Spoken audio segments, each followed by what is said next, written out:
ও, আধ ঘন্টা? তাহলে আমি ছোট করে কথা বলবো, ঠিক আছে। এটা লাইভ শুরু হয়ে যাওয়ার পরে এই যে চন্দ্রিল ভট্টাচার্যের বক্তব্য আপনি শুনলেন, মানে জাস্ট আমরা লাইভটা শুরু করার 1 সেকেন্ডের মাথায় চন্দ্রিল ভট্টাচার্যের একটি বক্তব্য এসে, এটা ব্যাকস্টেজ বক্তব্য। ঠিক যেমন সঞ্চালক মাইক নিয়ে স্টেজে মানে আমন্ত্রণ করার পরে লোকজনকে সম্ভাষণ করার পর ব্যাকস্টেজ থেকে একটা আসে, আরে ওরে নোটের তারাটা নিয়ে যেতে ভুলে গেছি, স্পন্সরের নামগুলো অ্যানাউন্স করতে হবে, সেরকম একটা। কিন্তু আজকের এই লাইভটা করা খুব দরকার এবং বড্ড বেশি প্রয়োজন। আমি শুরু করি আমার খুব পছন্দের সিনেমার একটি দৃশ্য দিয়ে। आप लोग कितना दूर तक जा रहे हैं? जोधपुर। मैं भी जोधपुर जा रहा हूं। गोबी डेजर्ट की पट भूमिका में एक कहानी लिखना चाहता हूं, रहस्य रोमांच कहानी। अप टू डेट 27 कहानियां लिखी है, ऑल पब्लिश्ड, खूब जनप्रिय। और ये है मेरा सांप्रतिकतम उपन्यास, गोबी डेजर्ट की पट भूमिका में लिखा हुआ दुर्धर्ष दुश्मन जटायु, मेरा छद्म नाम। रावण राजा जब सीता माई जी को हरण करके ले जाता था, तब जटायु पक्षी आकर उनको बहुत परेशान किया। बढ़िया पक्षी जटायु, मेरा छद्म नाम। তারপর লালমোহন বাবু তোপসের দিকে ফিরে বলেন, तुम क्या बांग्ला पढ़ना जानते हो? बोलने भी जानता हूं। हाँ, तो कहां सीखा? कलकत्ता। कल আপনি হিন্দি চালিয়ে যেতে পারেন, বেশ লাগছে। আরে দূর মশাই, আমি গড়পাড়ার লোক, হিন্দিকে কেউ সাধে বলে? এটা যখন সত্যজিৎ রায় যখন এই সংলাপ এবং এই দৃশ্য রচনা করেছিলেন, তখন তিনি সত্যি ভাবেননি যে 2021-এ সন্ধেবেলা 8টার সময় আমাদের এমন একটা লাইভ করতে হবে যেখানে এই বাংলা ভাষার একটা অস্তিত্ব সংকট মোটামুটি বলা যায় তৈরি হয়ে রয়েছে। একটা হিন্দি ইম্পোজিশনের চেষ্টা করা হচ্ছে, সেটার মধ্যে আমি ঢুকছি না, কিন্তু আমার প্রশ্ন বা আজকের এই আলোচনাটা পুরোটাই একটা অন্য খাতে হবে। আমি চন্দ্রিল ভট্টাচার্যর কাছেই প্রথমে আসতে চাই। অনিন্দ্য চট্টোপাধ্যায় অকিঞ্চিতের একটি লেখায় তিনি কি বলছেন আমি একটু পড়ে শোনাই, তারপর চন্দ্রিলদার মতামত আমি সেই বিষয়ে নেব। অনিন্দ্যদা লিখছেন একটা জায়গায়, বর্ণ পরিচয়ের পর এবার বিবর্ণ পরিচয় দুইখান কথা। হ্যাঁ, বাংলা জানে অনেকেই, বলেও তাই, কিন্তু অধিকাংশই রোমানে। প্রমাণ হিসেবে একটা সত্যি ঘটনা বলি, এটা বেশ কিছুদিন আগে লেখা, তাই উনি লিখছেন, এই কদিন পর মুক্তি পাবে আমার নতুন ছবি প্রেম টেম। 3 জন নবাগত অভিনেতাকে আমি নিজের হাতে লিখে চিত্রনাট্য দিয়েছি। 3 জনই উজ্জ্বল চোখ মুখ নিয়ে হাতে নেয় চিত্রনাট্য। দিন যায়, আমি ফোন করে জিজ্ঞেস করি, তোমরা পড়েছো সংলাপগুলো? সকলেরই বচন একটু আমতা আমতা, সময় লাগছে। কেন? এটা রোমান করানো নেই না? চন্দ্রিলদা, মূল সমস্যাটা সূত্রপাত কি এখান থেকে?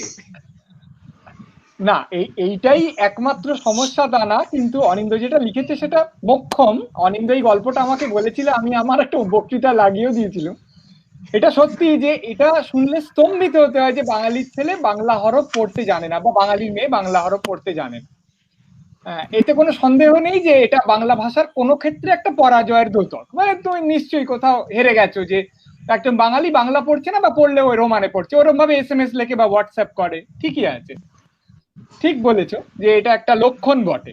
কিন্তু এইখানে যে আমরা এসে পড়েছি, সেটা কি সত্যি কোনো আগ্রাসনের জন্য, নাকি আমরা স্বেচ্ছায় প্রায় সেই দিকে এগিয়ে গেছি? যে একরকম হয় না যে আগ্রাসন দুরকম ভাবে কাজ করে। একটা হচ্ছে কেউ চেষ্টা করছে বাংলাকে দূরে ঠেলে দিয়ে নিজের ভাষাটাকে এনে উপস্থিত করার, আর একটা হয় যে স্বেচ্ছায় আমি দেখছি ও খুব বড় লোক, তাহলে আমি তার মতন করে চলবো, আমি তার মতো করে বলবো, ও খুব স্মার্ট, ও দারুণ সপ্রতিভ, তাহলে আমি তার ব্যবহারটা নকল করতে শুরু করব। সেইখানে কি বাংলা হিন্দির দিকে, ইংরেজির দিকে এগিয়ে গেল, নাকি ওরা সত্যি সত্যি খুব বদমাইশি করে আর পরিকল্পনা করে আজকে এই সাংঘাতিক অপূর্ব মহিমময় ভাষাটাকে আমাকে কোণঠাসা করতে হবে বলে কিছু করলো? এইটা আমাদের আলোচনা করা দরকার বলে আমার মনে হয়। অনিন্দ যেটা বলছে, হ্যাঁ হ্যাঁ হ্যাঁ বলো বলো। না, আমি বলছি এই যে বিভিন্ন রাজনৈতিক নেতা নেত্রীগণ একটা বিকৃত বাংলা উচ্চারণে বক্তৃতা দিচ্ছেন, এটাতে কি বাংলা ভাষার সম্মানহানি হচ্ছে না হচ্ছে না? তোমাদের কি মনে হয়? নাকি ভোটের বাজার সার্কাস এটা বলে ছেড়ে দেওয়াই যায়? স্যার, শুধুমাত্র রাজনৈতিক নেতা নেত্রীগণ বিকৃত উচ্চারণে বাংলা বলছেন না, কিন্তু যদি টেলিভিশনে তুমি যে কোনো বিজ্ঞাপন দেখো, সেখানে যে বিজ্ঞাপনটা হিন্দিতে বিজ্ঞাপন, কিন্তু তার বাংলাতে একটা বয়ান আছে, সেই বাংলায় যখন ভয়েস ওভারটা হয় তখন সেই বাংলাটা একটা উদ্ভট উচ্চারণে এবং এতদিন ধরে ধারাবাহিকভাবে এটা করা হচ্ছে, মনে হয় এটা ইচ্ছাকৃত, মানে এটাকে যেন বলে দেওয়া হচ্ছে যে বাংলাটা বাবা বাংলার মতো করে বলিস না, একটু হিন্দির মতো করে বল।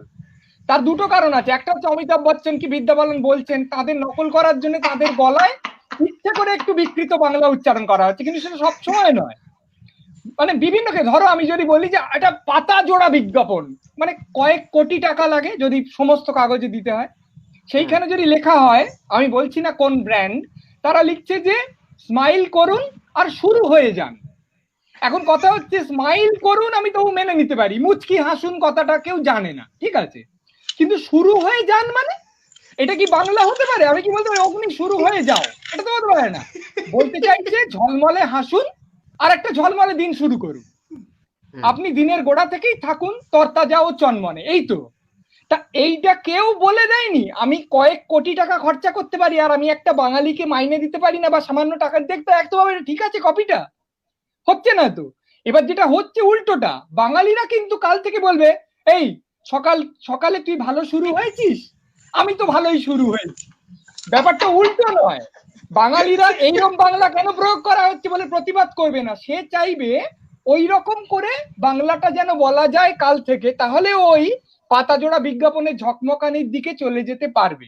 এইখানে হচ্ছে গেঁড়াকলটা, আমার ধারণা গেঁড়াকলটা শুধু এইখানে নয় যে কয়েকটা লোক যারা বাংলা জানে না তারা ইচ্ছে করে বাংলাটাকে অনেকটা বিকৃতভাবে পরিবেশন করছে, কথাটা ঠিক, কিন্তু একই সঙ্গে আমরা যেটা করছি আমরা ওই বিকৃতিটাকে এটাই ঠিক বলে গ্রহণ করছি, এইখানে ঝামেলাটা বলে আমার মনে হয়।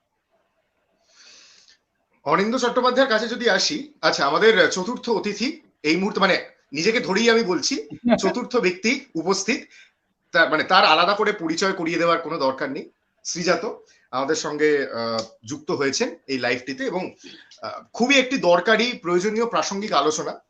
অনিন্দ্যদার কাছে যদি আসি, অনিন্দ্যদা এটা কি একটা আত্মবিস্মৃত জাতির হাহাকার?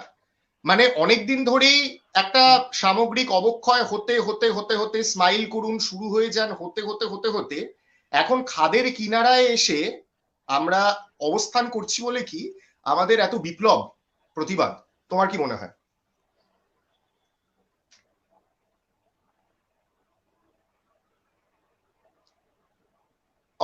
অনিন্দ্যদা তোমার মাইক অফ সম্ভবত, মাইকটা একবার অন করে নাও। হ্যাঁ এবার বলো। এই রে অনিন্দ্যদা, তোমার অডিওতে কিছু একটা সমস্যা হচ্ছে না, কিন্তু ভিডিওতেও হয়েছে মনে হচ্ছে, কারণ ও ছবিটা নড়ছে না।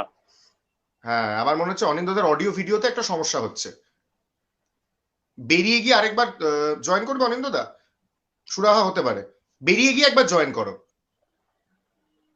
এটা কি রাজনৈতিক দল নাকি বেরিয়ে গিয়ে আবার জয়েন করবে সুরাহা হতে পারে?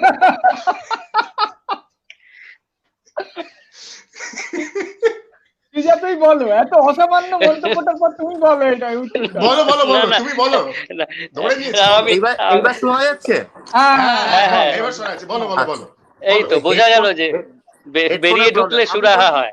আমি বলছি যে শ্রীজাত আগে বলে নিক, তারপর আমি বলছি। না না, তুমি বলো, কারণ আমি তো একটু দেরিতে ঢুকেছি, আমার জিনিসটার মধ্যে একটু প্রবেশ করতে সুবিধা হবে। তুমি একটু বলো, তারপরে আমি বলছি। হ্যাঁ, আসলে বাঙালিদের কি হয়েছে, চন্দ্রিল যে এক্ষুনি উদাহরণটা দিচ্ছে না, যে শুরু হয়ে যান, এইরকম যে বাক্যবন্ধ, এই বাক্যবন্ধগুলো কিন্তু শুরু হয়েছে অনেক কাল আগে থেকে। মানে আমরা শুরু হয়ে গেছি অনেক আগে থেকে, যখন বিভিন্ন বিখ্যাত অভিনেতা অভিনেত্রীরা আসতেন, এসে বলতেন আমি কলকাতাকে ভালোবাসি, আমি রসগোল্লা খাবো, এবং তার দেখা দেখি কিন্তু অনেকেই সেরকম ভাবে বাংলা বলা প্র্যাকটিস করতে শুরু করেছিল। আমি বলছি যারা মিঠুন চক্রবর্তী, যদিও একদমই এই কলকাতার আহিরিটলা থেকেই বড় হয়ে উঠেছে, গোয়া বাগানে ঘুরে টুরে বেরিয়েছে সাইকেল নিয়ে, কিন্তু তিনি যখন বম্বে গিয়ে তারপর অনেক ধরনের বাংলা সিনেমা করতে শুরু করলেন, তার বাংলা উচ্চারণ যদি আমরা দেখি, তার মধ্যে কিন্তু নিখাত বাঙালির উচ্চারণ নেই। সেখানে এমন একটা অ্যাকসেন্ট আছে, সেই অ্যাকসেন্টটা হচ্ছে বম্বে থেকে আসা বাবুর উচ্চারণ। বম্বে থেকে আসা বাবুর উচ্চারণ, দিল্লি থেকে আসা বাবুর উচ্চারণ, এই বিভিন্ন বাবুদের আসা উচ্চারণকে আমরা আস্তে আস্তে নকল করতে শুরু করলাম। আমরা দেখলাম যে বাংলাটা বাংলার মতন বললে যতটা ভালো শোনায় বা যতটা বন্ধু বান্ধবদের কাছে কদর পাওয়া যায়, তার থেকে একটু অবাঙালি সুরে যদি আমরা বাংলা বলতে থাকি তাহলে কতটা বেশি কদর পাওয়া যায়। তো বাংলাটাকে সেইভাবে আমরা বলতে শুরু করলাম, ঠিক আগে যেরকম সাহেবদের গলা নকল করে আমরা একরকম বাংলা বলতাম না, তো এখন সেরকম আমরা কিন্তু আমাদের দেশের মানুষেরই বাংলা, সেগুলোকে আমরা একটু ভাঙা ভাঙা বাংলা বলতে শুরু করলাম। সেইটা আমাদের কাছে একটা খেলায় পরিণত হলো, যে খেলাটারই কিন্তু এখন আমরা ছবি দেখছি বিজ্ঞাপনে, যে বিজ্ঞাপনও ওই রকম ভাবেই এখন বাংলা বলে। আমাদের বিজ্ঞাপনের ভাষা, আমাদের ছবির ভাষা, আমাদের যে কোনো স্মার্টনেসের ভাষা, সেই ভাষাতে বাংলার যে সুললিত পেলব একটা জায়গা ছিল, একটা শব্দর যে ঝংকার ছিল, সেইটা সম্পূর্ণভাবে চলে গিয়ে একটা অন্যরকম প্রাদেশিক একটা প্রভাবযুক্ত কিন্তু উচ্চারণ চলে এলো। আজকে আমরা এই চারজন যেভাবে বাংলায় কথা বলছি, সেইভাবে বাংলায় কিন্তু এই মুহূর্তে কলকাতায় দাঁড়িয়ে খুব কম লোক কথা বলছে। ফলে চন্দ্রিল যেটা বললো, শুধু রাজনীতির লোকেদের এটা দোষ দিলে হবে না, এটা হচ্ছে আমাদের এক রকমের জানি না, এটা হীনমন্যতা থেকেই হয়তো হয়েছে এবং ভাষার প্রতি কম ভালোবাসার জন্য হয়েছে। আমরা আমাদের ভাষাকে বিকৃত করে ফেলেছি নিজেরাই অজান্তে।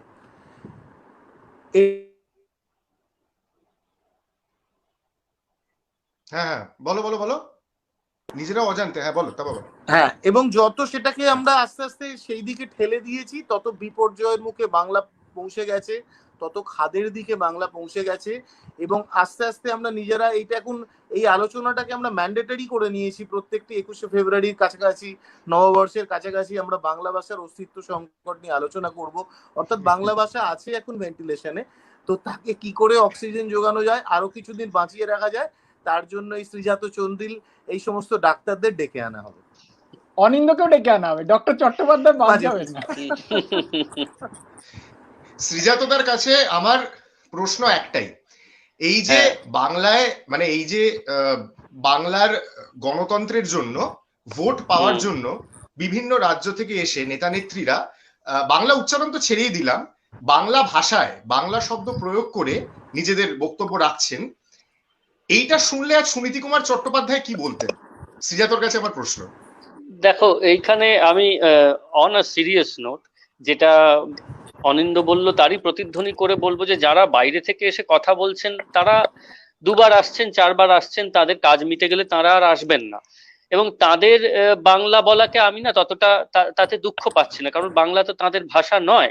তারা হয়তো সদুদ্দেশ্য নিয়ে বলছেন, বলতে গিয়ে বিভ্রান্তি হচ্ছে, আমরা হাসি ঠাট্টা করছি, এই অবধি। আমার বরং সবচেয়ে বেশি দুশ্চিন্তা হয়, দুঃখ হয়, যখন আজকের প্রজন্মের ছেলে মেয়েরা বাংলা ভাষাকে এমন ভাবে উচ্চারণ করে বা এমন ভাবে তার বাক্য গঠন করে, যেটা নিয়ে আমার ভাবতে হয়। মানে আমি বলছি যে গত সপ্তাহে আমার মানে প্রায় একটা দিন কেটেছে একটা বাক্যের মানে বুঝতে। আমারই ফেসবুকের এক বন্ধু, তার সঙ্গে যে খুব সারাক্ষণ যোগাযোগ হয় তা নয়, আমাদের পরের প্রজন্মের একজন মানুষ, তিনি লিখেছেন যে জাতীয়তাবাদ আমার জন্য মাইনে রাখে না। এবার এইটা পড়ার পর আমি ভাবছি যে জাতীয়তাবাদ কি কোনো অফিস যে মাইনে দেয়? আমি সত্যি খুব সরল মনে জিনিসটা নিয়ে সারাদিন ভাবছি, এবং আমি ভাবছি যে আমরা কমল কুমারকে কেন দোষ দিই? এরকম একটা বাক্য তো কমল কুমারও লিখতে পারেননি, যে জাতীয়তাবাদ আমার জন্য মাইনে রাখে না। এটা একটা অভূতপূর্ব লাইন, মানে এর কোনো তুলনা হয় না। এইভাবে যে ক্যাপিটালিজমকে এবং ন্যাশনালিজমকে একটা মেশানো হয়েছে এক জায়গায়। পরে আমি বুঝলাম যে ও বলছে ওর কাছে কোনো গুরুত্ব নেই। এবার সেটা হিন্দিতে মেরে লিয়ে কোই মাইনে নেই রাখতা, এখান থেকেও এনে পরিষ্কার বাংলায় মাইনে কথাটা বসিয়ে দিয়েছে। এই যে কদিন আগে খুব শোরগোল পড়লো, একটি প্রথম শ্রেণীর দৈনিকে লেখা হয়েছে অমুক কর্তব্য নেভালেন, দায়িত্ব নেভালেন নাকি? হ্যাঁ, দায়িত্ব নেভালেন। এবার কথাটা হচ্ছে, এই বাংলাটা যারা লিখছেন বা বলছেন, তারা কিন্তু দুবার ভাবছেনও না।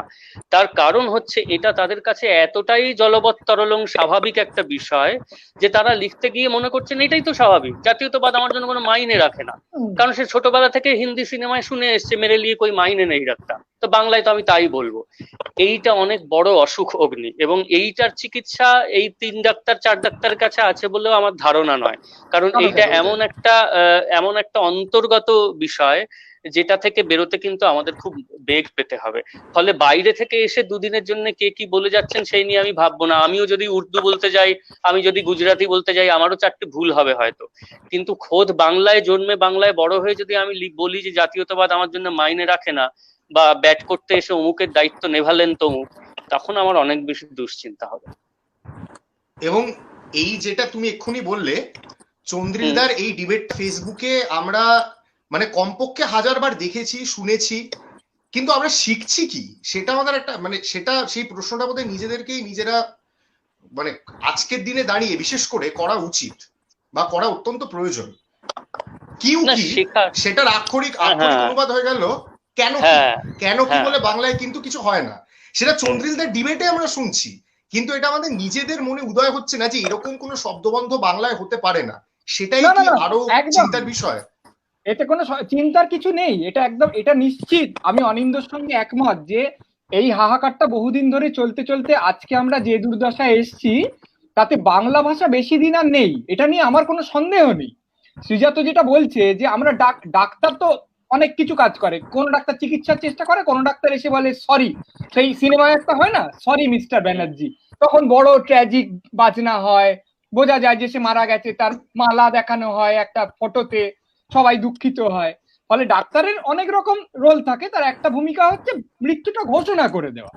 এবার দেখো আমরা বাংলাকে ভালোবাসি, তার মানে তো এই নয় যে বাংলা কোনোদিন মারা যাবে না, পৃথিবীর নিয়মে বাংলা একদিন মারা যাবে। ফলে শেখাশেখির কোনো ব্যাপারই নেই। আমাকে অনেক লোক এসে বলেছে যে আপনার বক্তৃতা আমার খুব ভালো লাগে, কেন কি আপনি খুব ভালো মুক্ত করেন। ফলে ব্যাপারটা এরকম নয় যে ওইটা দেখো কোনোদিন কোনো কিছু থেকে কেউ কিছু শেখে না, শিল্পর সঙ্গে সমাজের কোনো সম্পর্ক নেই।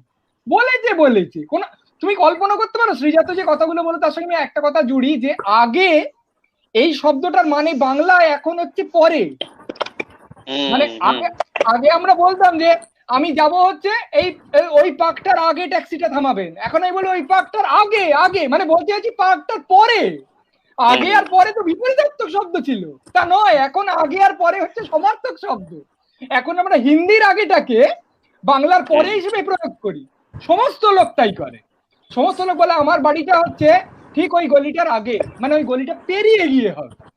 অর্থাৎ হিন্দি এমন ভাবে বাংলায় এসে বসেছে যে এখন আমরা বাংলাটা হিন্দিতে বলি, যে জাত এটা করে তাদের বয়ে গেছে। মানে এই যে অনিন্দ বলছে যে ওর অভিনেতা অভিনেত্রীরা বলেছে যে রোমান স্ক্রিপ্ট দাওনি, তাই আমার পড়তে অসুবিধা হচ্ছে, যদি রোমান স্ক্রিপ্ট দাও। গান গাইতে গিয়েও তাই বলছে, বাংলা গান গাইছে কিন্তু রোমান স্ক্রিপ্টে গাইছে। এবং আমি তোমাকে বলে দিচ্ছি যে হয়তো আরো অনেক আঞ্চলিক ভাষা, শুধু বাংলার ক্ষেত্রে নয়, সেখানে তারা রোমান স্ক্রিপ্টেই ওটা পড়তে শুরু করছে।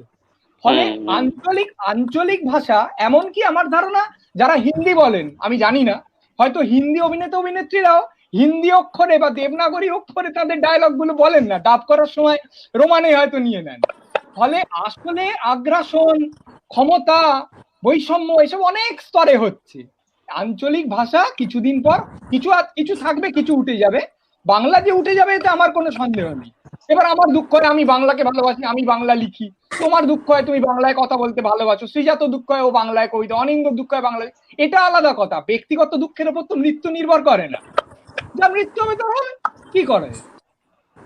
এবং এটা আমি বাকি দুজনকে আলাদা করে জিজ্ঞেস করতে চাই, লাইভে এই বক্তব্য যে বাংলা ভাষার মৃত্যু হতে আর বেশি দেরি নেই, এই বক্তব্যর তোমরা কি সমর্থন করছো? দুজনকে আলাদা করে জিজ্ঞেস করি, অনিন্দদা আগে।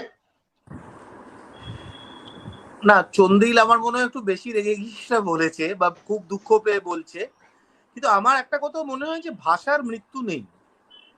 ফলে যে কোনো আঞ্চলিক ভাষা নিশ্চিতভাবেই খুব বিপন্ন।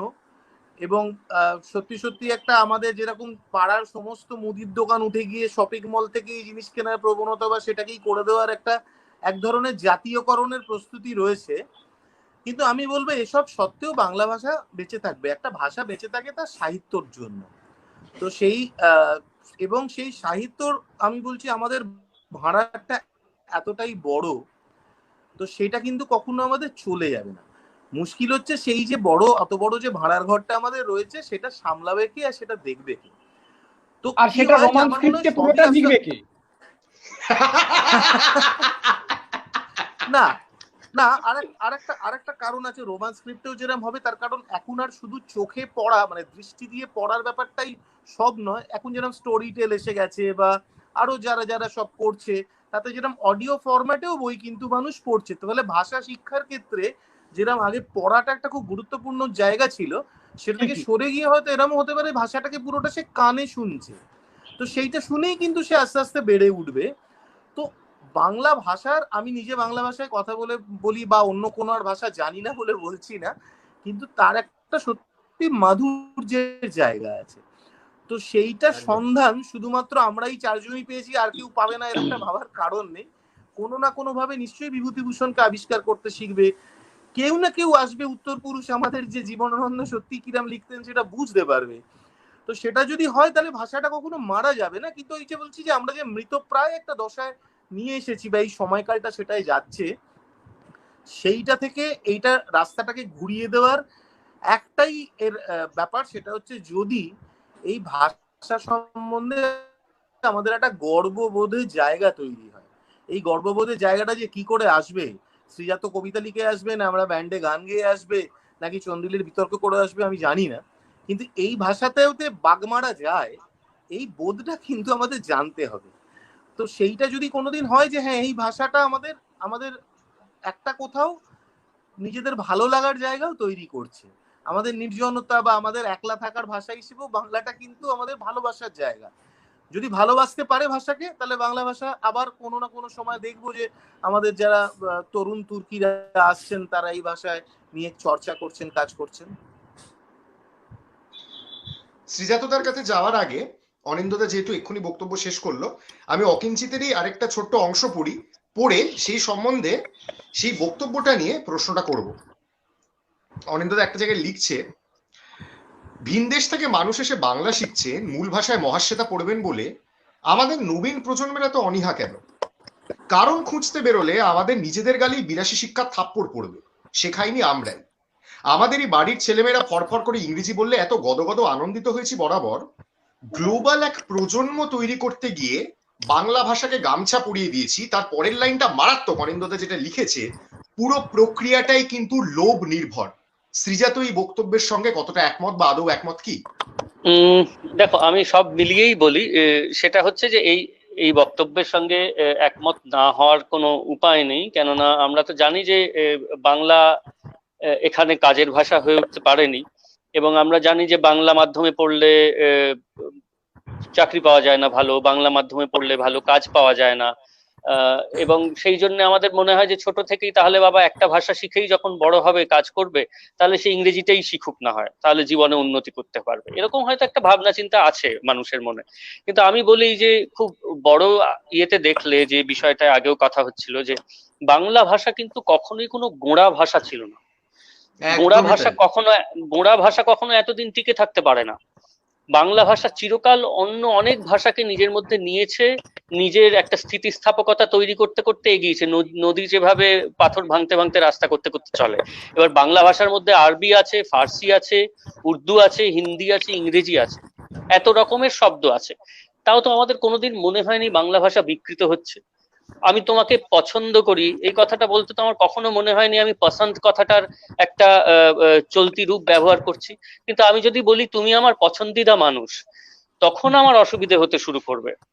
তো এবার আমাকে বুঝতে হবে যে কোনটা অ্যাসিমিলেশন আর কোনটা হচ্ছে বিকৃতি।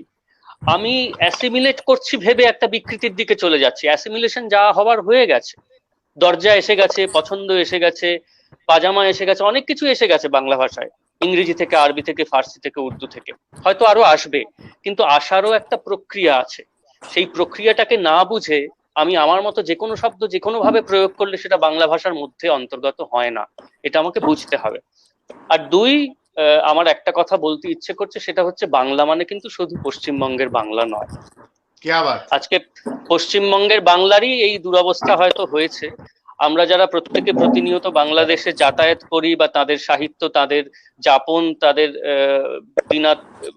দিনগত রুটিন সম্পর্কে খবর রাখি, তারা জানি যে ওখানে বাংলা ভাষার অবমাননা সহ্য করা হয় না। মানে সেটা হয়তো সহ্যই করা হয় না, কথাটা ওইভাবে বলছি আমি, সেটা খুব আক্রমণাত্মক ভাবে নয়, কারণ সেখানে সেটাই দেশজ ভাষা, সেটাই গোটা দেশের ভাষা, সেটাই রাষ্ট্রীয় ভাষা, সেটাই কাজের ভাষা, এবং সেটাই ভালোবাসার ভাষা। আমি রাষ্ট্র, দেশ, কাজকে সরিয়ে বলছি, বাংলাদেশের মানুষের মধ্যে, এই প্রজন্মের মানুষের মধ্যেও ভাষার প্রতি যে আকুলতা আছে, যে আবেগ আছে, যে আবেগ অনেক সময় আমাদের অকল্পনীয় মনে হয়, অনেক সময় মনেও হতে পারে যে একটু বাস্তবাতীত নয় কি, এত আবেগ ভাষাকে ঘিরে, কই আমাদের তো নেই। কিন্তু সেই আবেগটার জন্যই তাদের কাছে বাংলা ভাষা অনেক বেশি মাটির কাছাকাছি হয়ে ধরা দেয়, যেটা আমাদের এখানে হতে একটু অসুবিধে হচ্ছে। ফলে আমার মনে হয় বাংলা ভাষাকে যদি আমরা সামগ্রিকভাবে দেখি, বাংলাদেশের ভাষা, পশ্চিমবঙ্গের ভাষা, তাহলে বাংলা ভাষা এখনো বেঁচে আছে, বেঁচে থাকবে। কিন্তু এই যে গড়বড়গুলো হচ্ছে, এই যে অস্বস্তিগুলো হচ্ছে, এই যে অসুখগুলো হচ্ছে, এগুলো থেকে আমাদের বেরিয়ে আসতে হবে যদি আমরা পারি। এই কথাটা যে কি মূল্যবান, কোনটা সংমিশ্রণ, কোনটা বিকৃতি, এইটা যবে আমরা স্থির করতে পারবো, সিদ্ধান্ত নিতে পারবো, তবে হয়তো অনিন্দ্যদার ভাষায় ভেন্টিলেশন থেকে বাংলা ভাষাকে বের করা সম্ভব হবে। অনিন্দ্যদা, তোমার একটা লেখা আছে যেখানে তুমি বিভিন্ন বাংলা সাহিত্যিকদের নবীন প্রজন্মদের সঙ্গে আলাপ করিয়ে দেওয়ার জন্য একটা সেতু তৈরি করেছিলে, সেইটা থেকে হবে নাকি 2-4 লাইন?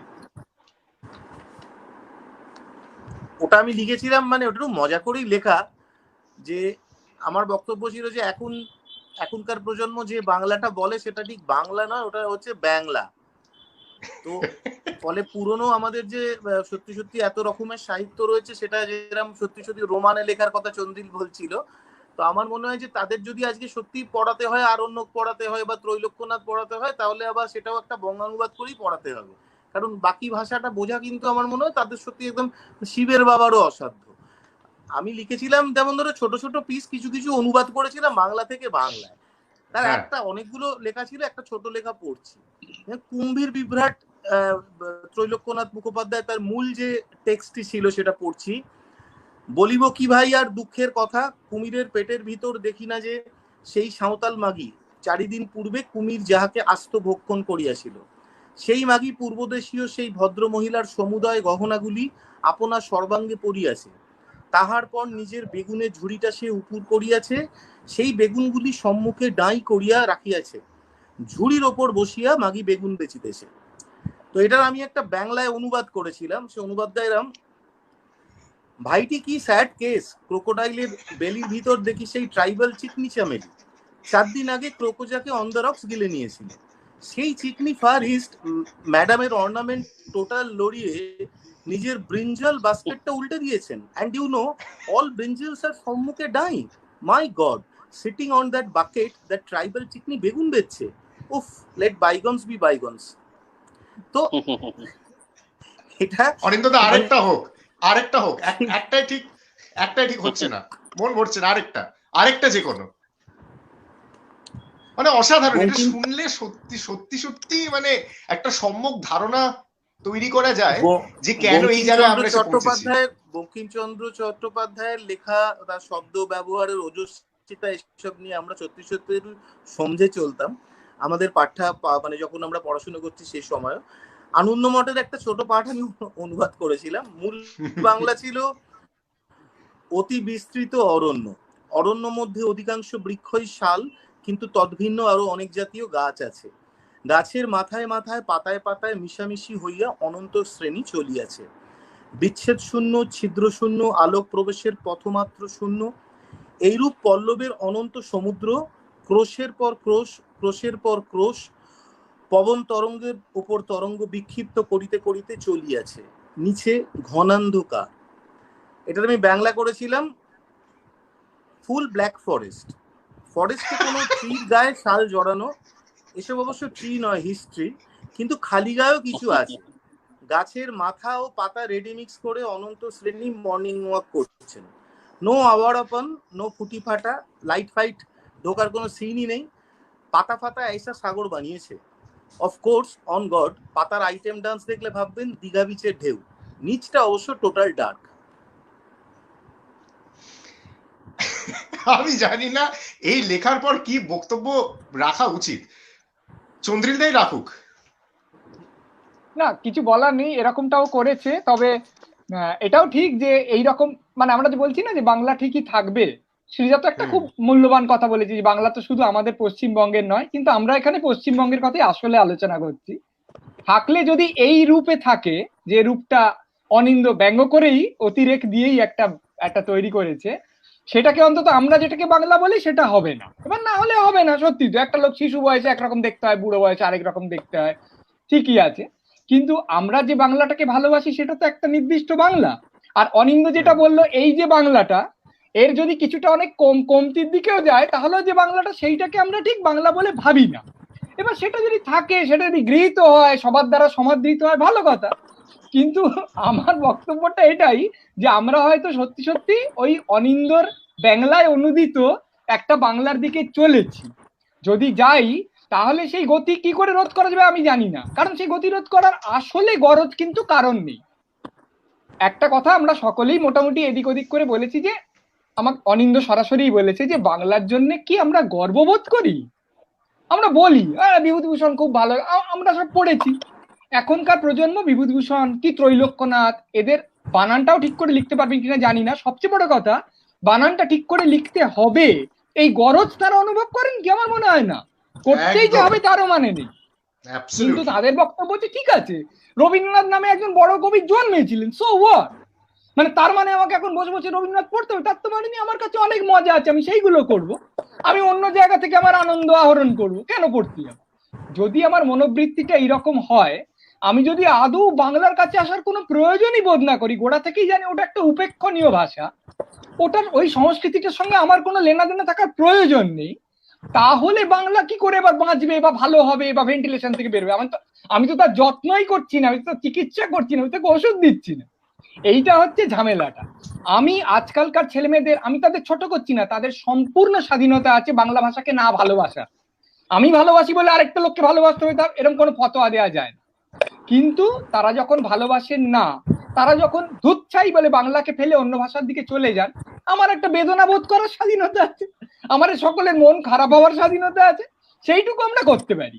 কিন্তু যদি একটা গোটা জাতি মনে করে বাংলা একটা ভাষা নাকি, ধর ওতে লিখলে শ্রীজাত যেরকম বললো চাকরি পাওয়া যায় না, যদি একটা লোক ভালো বাংলা জানে চাকরি পাবে না, ভালো ইংরেজি জানলে চাকরি পাবে। পড়াশোনা, যদি ইংরেজি ভালো জানে তার পড়াশোনা অনেক উচ্চ শিক্ষার দিকে সে যেতে পারবে। একটা পার্টিতে গিয়ে যে ঝরঝরে বাংলা বলছে তার চেয়ে ঝরঝরে ইংরেজি বলছে সবসময় বেশি গৃহীত হবে, তার প্রেমের সম্ভাবনা বাড়বে, তার যৌনতার সম্ভাবনা বাড়বে। কি ঘন্টার মাথা সে বাংলা নিয়ে কেন পড়ে থাকবে? এইটা যদি মনোবৃত্তি আমাদের সত্যি সত্যি হয়, সেটা সেই মনোবৃত্তি সঙ্গত হোক আর অসঙ্গত, তাহলে বাংলা ভাষার উদ্ধারের সম্ভাবনা ক্রমশ কমে আসবে। হবে শ্রীজাতইয়া বলছে বাংলাদেশে থাকবে, পশ্চিম বাংলায় অন্য একটা বাংলা থাকবে, যেটাকে নিয়ে আমরা ওই অনিন্দ যেটা লিখেছি ওটা এখন ব্যঙ্গের, ওটা তখন সত্য হয়ে যাবে, তখন সেটা আমাদের কাছে একটা দুঃস্বপ্নের মতো মনে হবে। শেষ প্রশ্ন, সেটা হচ্ছে যে ভেন্টিলেশন বুঝলাম, ওষুধ প্রয়োজন বুঝলাম, ডাক্তার প্রয়োজন বুঝলাম, কিন্তু অপরদিকে মানে হেড টেল দুটোই তো থাকে, অপরদিকে আরেকটা গোঁড়ামি, সেটা কিন্তু আস্তে আস্তে নিজের ডানা মেলছে।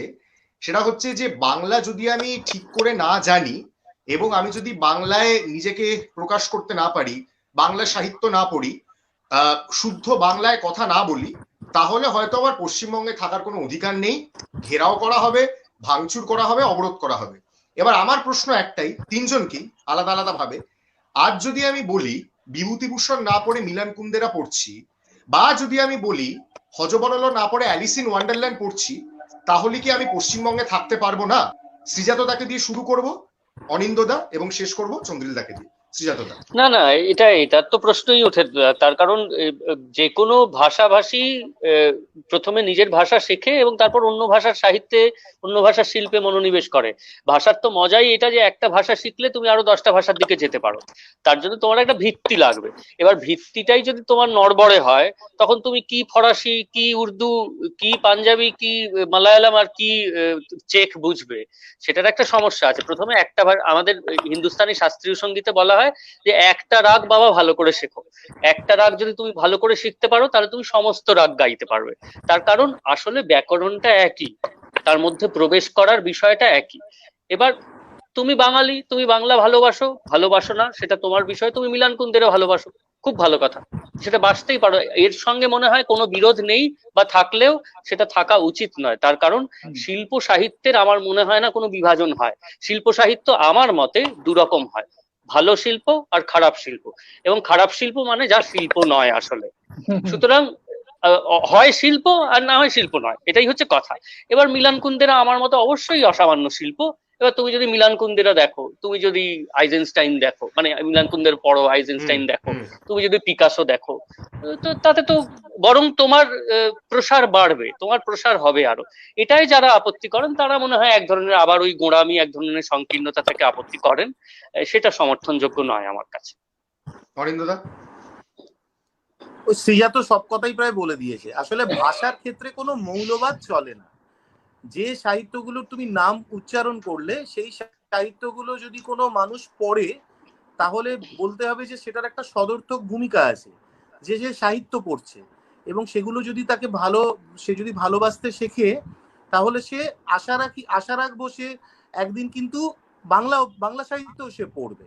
তুমি দেখবে আগে একটা প্রজন্ম ছিল যাদেরকে আমরা জানতাম যে বহু ভাষাবিদ আমাদের এই বাংলায় কিন্তু অনেক মানুষ জন্মগ্রহণ করেছিলেন, তারা বিভিন্ন ভাষা শিখতেন, সেটা শুধুমাত্র তিনি গর্বিত হবেন বলে নয়, তারা সেই মূল ভাষাটি সাহিত্য পড়তে পারবেন বলে।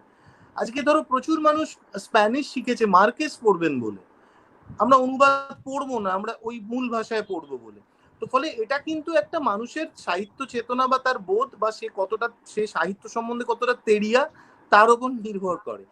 তো আমি আবার বলছি যে যদি সে সাহিত্য পড়তে থাকে তাহলে সে বাংলা ভাষাকে কোনোদিন উপেক্ষা করতে পারবে না। সে যদি দেশ বিদেশের তামাম সাহিত্য পড়ে ফেলে তাহলে কিন্তু সে বাংলা পড়বে। একটা সময় কিন্তু ছিল, আজকে যদি তুমি 4th শতাব্দী বা 5th শতাব্দী তুমি তার কথা ভাবো, তখন কিন্তু ইংরেজিতেও সাহিত্য লেখা হতো না, সেটা ফ্রেঞ্চ বা ল্যাটিনে হতো। ইংরেজিকেও তার জায়গা করতে কিন্তু একটা সময় লেগেছে, তারপরে সে তার স্বমহিমায় প্রকাশ পেয়েছে সাহিত্যের ভাষা হিসেবে। ঠিক সেরকম ভাবেই আমি বলছি আজকে যে বাংলার যে জায়গাটা হয়ে রয়েছে, হয়তো সেটাকে নিয়ে আমরা আবার আমি বলছি এতটা সময় আমরা দিচ্ছি, ভয় পাচ্ছি। কে বলতে পারে একটা সময় আসবে যখন বাংলা ভাষাটি মাথাচাড়া দিয়ে উঠবে, তখন কিন্তু আবার বিদেশের মানুষও আমরা দেখবো হয়তো তারা বাংলা ভাষাটা শিখছে শুধু লীলা মজুমদার করবে বলে। সেই দিনটা আমরা দেখে যেতে পারি বা না পারি, বাংলা ভাষার জন্য সেই দিনটার জন্য শুভেচ্ছা রইল। তবে আমি শেষে যাওয়ার আগে একটা জিনিস যোগ করতে চাই, সরি ইন্টারাপ্ট করলাম, সেটা হচ্ছে যে এর উল্টোটাও কিন্তু আবার ঠিক নয়। এর উল্টোটাও কিন্তু যথেষ্টই চল রয়েছে সমাজে, যে কুন্দেরা পড়েনি আসলে, বা ধরো যে কিয়ারোস্তামি দেখেনি, তাকে একটা হেয় করারও চল হয়েছে যারা দেখেছে তাদের মধ্যে, যে ও জানিস তো ও পিছিয়ে আছে, ও আসলে বিশ্ব সাহিত্য পড়েনি, বিশ্ব সিনেমা সম্পর্কে জানে না। এটাও ভুল। আসলে শিল্প একটা মুক্ত রুচির অঙ্গন, যার যেমন রুচি, যার যেমন সাধ্য, সে সেইভাবে বিচরণ করবে। কেউ কোনোভাবে কারো থেকে খাটো বা বড় হয়ে যায় না শিল্পের রুচির ক্ষেত্রে, আমার মনে হয় তাই। একদমই তাই। আর মূল ভাষায় সাহিত্য পাঠ করার জন্য ভাষা শিখছেন যারা, আমার মনে হয় সম্পূর্ণ সিং কালরা তাদের মধ্যে অন্যতম। জীবনানন্দর খুব বড় ভক্ত গুলজার। শ্রীজাত যদি এটা নিয়ে কিছু বলেন। না, উনি তো দেখো, আমি মানে ওকে যে কয়েকবার দেখার সুযোগ হয়েছে, আমি খুবই অভিভূত হয়েছি। মানুষটার বয়স 87 এবং সেই মানুষটার আসলে কৃতিত্ব অর্জন করার আর কিছু বাকি নেই, এবং তিনি ভারতীয় কাব্য ভান্ডার, সঙ্গীত ভান্ডারকে উজাড় করে দিয়েছেন। তারপরেও কিন্তু উনি রবীন্দ্রনাথ অনুবাদ করছেন, ভারতীয় ভাষার সমস্ত আঞ্চলিক ভাষার তরুণ কবিদের কবিতা অনুবাদ করছেন। এবং সম্প্রতি আমাদের বন্ধু সঞ্চারীর সঙ্গে সেদিন আমার কথা হচ্ছিল, সঞ্চারী আমাকে জানালেন যে উনি লালন অনুবাদ করার কথা ভাবছেন, এই বয়সে এসে লালনের কাজ অনুবাদ করার কথা ভাবছেন। এবং ইতিমধ্যে নজরুল অনুবাদ করেছেন, নজরুল অনুবাদ কয়েকটা অনুবাদ করেছেন। হ্যাঁ, এবার এইটা কিন্তু ওই যেটা অনিন্দ বললো, যে এটা কিন্তু গর্বিত হওয়ার জন্য নয়, কারণ ওর আর গর্বিত হওয়ার জায়গা নেই আর কি, মানে গর্বিত হয়ে উপচে পড়ার মতো অবস্থা। যদি উনি নিজেকে নিয়ে গর্ববোধ করেন না, হয়তো আমরা করি, কিন্তু এটা আসলে ভাষার প্রতি একটা ভালোবাসা, কাজের প্রতি একটা ভালোবাসা, শিল্পের প্রতি একটা ভালোবাসা। সেই জায়গা থেকে একজন মানুষ এটা করতে পারেন। আবার আমি অনেককেও চিনি যারা সত্যি সত্যি বিদেশ থেকে এসে লীলা মজুমদার পড়ছেন, মহাশ্বেতা দেবী পড়ছেন, তারা বিভূতিভূষণ পড়ছেন, তারা বঙ্কিম পড়ছেন, তারা ভাষা শিক্ষা নিচ্ছেন। তারা কেউ চেক, তারা কেউ চাইনিজ, তারা কেউ অ্যারাবিক, তারা নানান ভাষার মানুষ। সেই ভালোবাসাটাও এখনো আছে। ফলে দুটোই থাকবে, জানো তো, ঋণাত্মক দিকও থাকবে, আবার কিছু ভালো দিকও থাকবে। আমাদের দুটোকে মিলিয়ে মিশিয়ে চলতে হবে। চন্দ্রিলদার বক্তব্য দিয়ে আজকের এই অসাধারণ অনুষ্ঠান শেষ করবো আমরা। চন্দ্রিলদার। আমার বক্তব্য হচ্ছে কিছুটা অনিন্দ শ্রীজাত যা বলে তার সঙ্গে পুরোপুরি আমি একমত, যে আমি আগেও বললাম যে ফতোয়া দিয়ে তো ভালোবাসার ব্যাপারটা মীমাংসা করা যায় না। যারা বাংলা ভাষাকে ভালোবাসবে তারা বাসবে, আর যারা বাসবে না তাদের যদি আমি বলি যে আমি তোমাকে পেটাবো যদি তুমি বাংলা ভাষাকে না ভালোবাসো, তুমি যদি বাংলায় কথা না বলো, বাংলা বই না পড়ো, সেটা কোনোদিন হতে পারে না। কারণ পৃথিবীর কোনো কিছুই মৌলবাদ ও সংকীর্ণতা দিয়ে আজ অব্দি সত্যি সত্যি মীমাংসিত হয়নি, এটাও হবে না। আমি কাউকে বলতে পারি না যে তুই ওকে ভালোবাস, নইলে তোকে আমি মারবো। এভাবে বিয়ে দেওয়া যেতে পারে, সে বিয়ে টিকবে না, কিন্তু এভাবে একটা ভাষাকে, একটা সংস্কৃতিকে তো ভালোবাসানো যেতে পারে না, কোনোদিন হবে না। ফলে এই জিনিসটা সমর্থনযোগ্য কিছুতেই নয়। কিন্তু আরেকটা কথা আছে, সেটা হচ্ছে যে কথাগুলো সুজাত বা অনিন্দ কিছুটা বললো যে অনেকে তো বিদেশ থেকে আসছেন, বা এই যে গুলজারের উদাহরণ তুমি একটু টেনে আনলে, এই অংশটা ছোটই থাকে। একটা ভাষা থেকে আরেকটা ভাষায় গিয়ে যারা সত্যি সত্যি তারা অতখানি প্রসারে বিশ্বাস করেন, অনুশীলনে বিশ্বাস করেন, সে অংশটা চিরকাল ছোটই হয়। একটা বড় অংশ থাকে হচ্ছে যাদের মাতৃভাষা বাংলা, তারা বাংলাটা নিয়ে কি ভাবছে। এইবার আমি যেমন অবশ্যই বলবো যে কোনোদিনই তুমি কাউকে জোর করতে পারো না। যদি সমস্ত বাঙালি ছেলে মেয়ে মনে করে কাল থেকে আমি বাংলা পড়বো না, আমি শুধু মিলান কুন্দেরা পড়বো, আমি শুধু তারকভস্কি দেখবো, কিচ্ছু বলার নেই। এবং এটাও আমরা বলতে পারি না যে সে কোনো অংশে দরিদ্র হলো, হ্যাঁ সে তো অন্য একটা চমৎকার লোকের কাছেই গেল। কে বলেছে বিভূতিভূষণ পড়তে হবে? সে দারুণ একটা লোকের লেখা পড়ুক, দারুণ একটা লোকের আঁকা দেখুক, দারুণ একটা নাটকের, কিচ্ছু বলা যাবে না। শুধু যেটা বলার সেটা হচ্ছে আমাদের মনটা খারাপ হবে। আমরা তাই চিৎকার করে বলতে পারি যে এইটা যখন এই মাতৃভাষায় জন্মে গেছিলে, একটা অমুক বাংলার মধ্যে জন্মানোতে কিছু সুবিধে আছে, সেটা হচ্ছে তুমি মাতৃভাষায় রবীন্দ্রনাথ পড়তে পারতে, তুমি মাতৃভাষায় বিভূতিভূষণ পড়তে পারতে, মাতৃভাষায় লীলাবতী, এগুলো পড়লে সুবিধে হতো, ভাল লাগতো। ভাল লাগায় জোর যেমন খাটে না, তেমনি জোর গলায় এটা বলা যায় যে তুমি বাবু করে দেখো না, রবীন্দ্রসঙ্গীতটা মাতৃভাষায় শুনে দেখো, হয়তো ভাল লাগবে। আর ভালো লাগাই তো জীবনের আসল জিনিস। যে এতগুলো ভালো লাগা তোমার সামনে ছিল, তোমার সামনে খাবার ছিল, তুমি খেলে না, অন্য জায়গায় অনেক দূর হেঁটে গিয়ে খেলে, তাই আমি বলতে পারি তোমার টেবিলে ছিল, তুমি চেকে দেখলে দেখতে পারতে। এইটা জোর গলায় বলে যাওয়া ছাড়া আমাদের আর উপায় নেই। ফল কি হবে সে দেখা যাবে। আমি নৈরাশ্যবাদী, শ্রীজাত আর অনিন্দ আশাবাদী, যা হবে সেটা হবে, আর তো কিছু বলার নেই।